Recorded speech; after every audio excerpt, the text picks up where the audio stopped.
Olá, seja muito bem-vindo, muito bem-vinda a mais um vídeo aqui do canal Insights de Direito. Meu nome é Patrícia Conde, sou advogada, professora de Direito, e aqui nesse canal nós compartilhamos algumas dicas e algumas experiências para você que é estudante de Direito, que é jovem advogado, e conversamos aí sobre os desafios do início da carreira.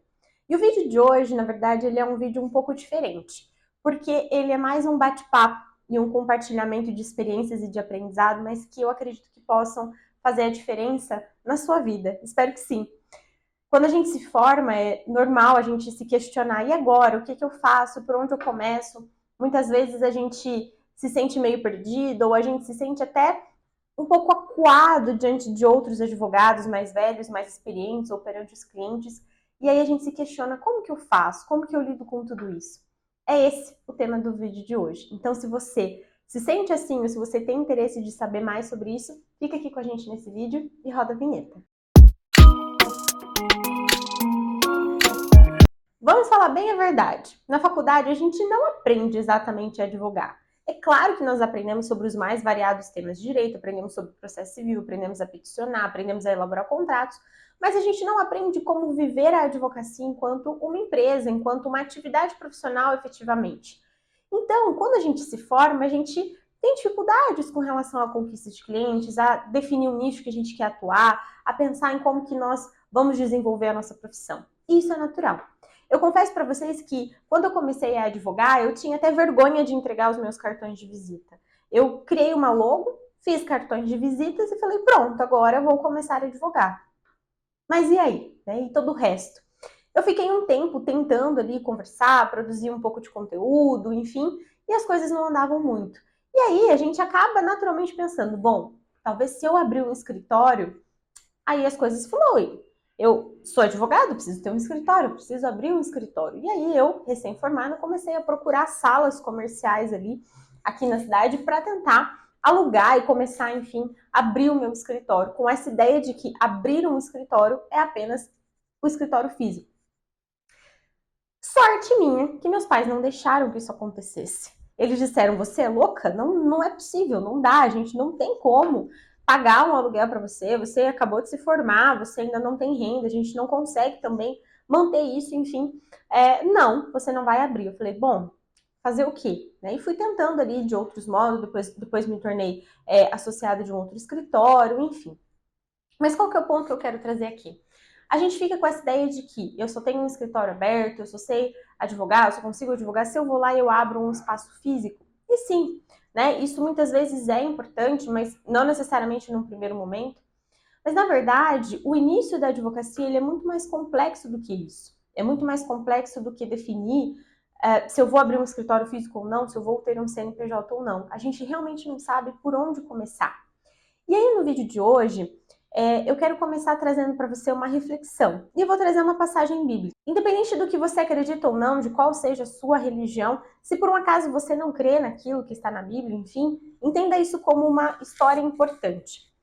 A primeira delas é a multiplicação dos pães, que é uma passagem conhecida entre cristãos e não cristãos, naquele momento em que Jesus multiplicou ali aqueles 5 pães e 2 peixes em alimento para mais de 5.000 homens, sem contar mulheres e crianças. O que nem todo mundo enfatiza é o ponto que quem entregou os 5 pães e os 2 peixes para Jesus foi um jovem. E que muito provavelmente quem estava em volta deu risada desse jovem, dizendo: você acha que isso é suficiente para alguma coisa? E na verdade foi. Porque mesmo o nosso pouco, se ele está nas mãos certas ou se ele está no lugar certo, ele pode gerar muita coisa. Então, a primeira coisa que eu quero te dizer é: acredite em você, olhe para suas próprias habilidades. Às vezes você pensa, poxa, mas eu sei tão pouco, eu sei só um pouquinho sobre direito do consumidor, eu tenho só um pouquinho de experiência aqui em questão de trânsito. Eu já mexi aqui com internet, eu gosto de internet.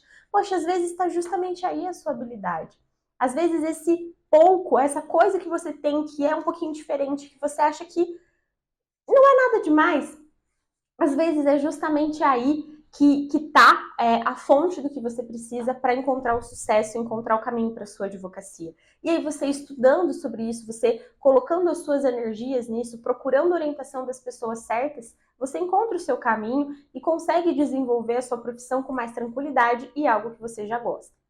Um outro ponto também, aí eu volto para uma outra passagem bíblica, é da viúva que procurou, uma viúva que procurou Eliseu para pedir orientação.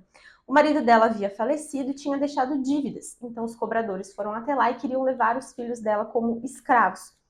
E aí, então, como pagamento da dívida, né? Então ela procurou o profeta Eliseu e disse: Eliseu, me diz o que fazer.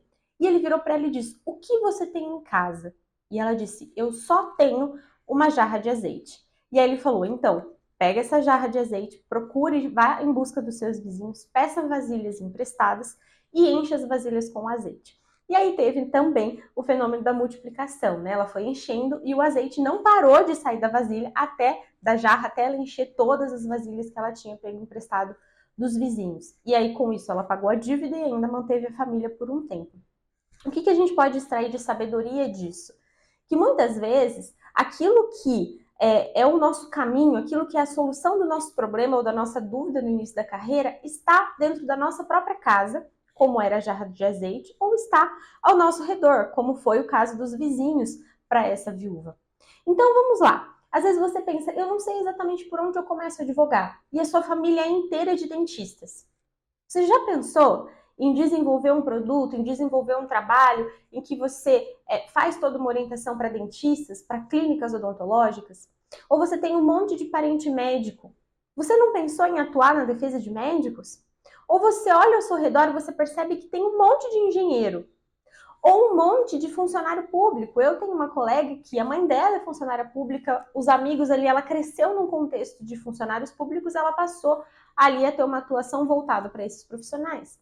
Às vezes, os seus clientes, eles estão mais perto do que você imagina. Você só precisa abrir os olhos, olhar ao redor.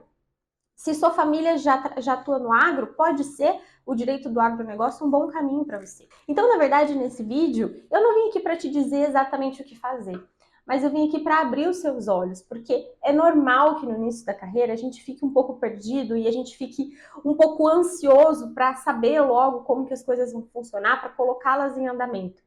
Mas, muitas vezes, essa nossa ansiedade atrapalha a gente a perceber que muito do caminho que a gente pode trilhar, ele vem de habilidades que nós já temos ou de contextos em que nós já vivemos. Mas a gente fica tão preocupado em descobrir como sair de tudo isso que a gente não consegue perceber aquilo que já está em nós ou que já está ao nosso redor.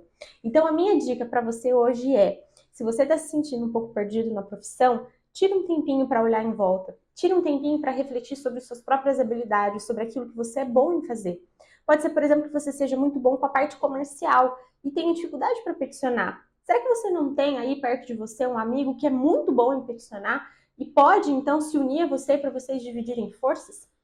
Pensa nisso. A gente sempre tem em volta da gente algo que pode ser um pontapé inicial bem interessante. Então essa é a minha dica de hoje. Se você gostou, não se esqueça de deixar o seu like, compartilhar esse vídeo com outras pessoas, deixe aqui também os seus comentários e me acompanhe no Instagram. Tanto o Instagram, @insights de direito, em que eu converso mais diretamente com advogados e estudantes, quanto no Instagram patriciaconde.dv, em que você acompanha a minha rotina e também alguns conteúdos sobre as minhas áreas de atuação. Muito obrigada e até o próximo vídeo. Acho que agora já tá filmando. Pode ir? Pode. Vamos lá.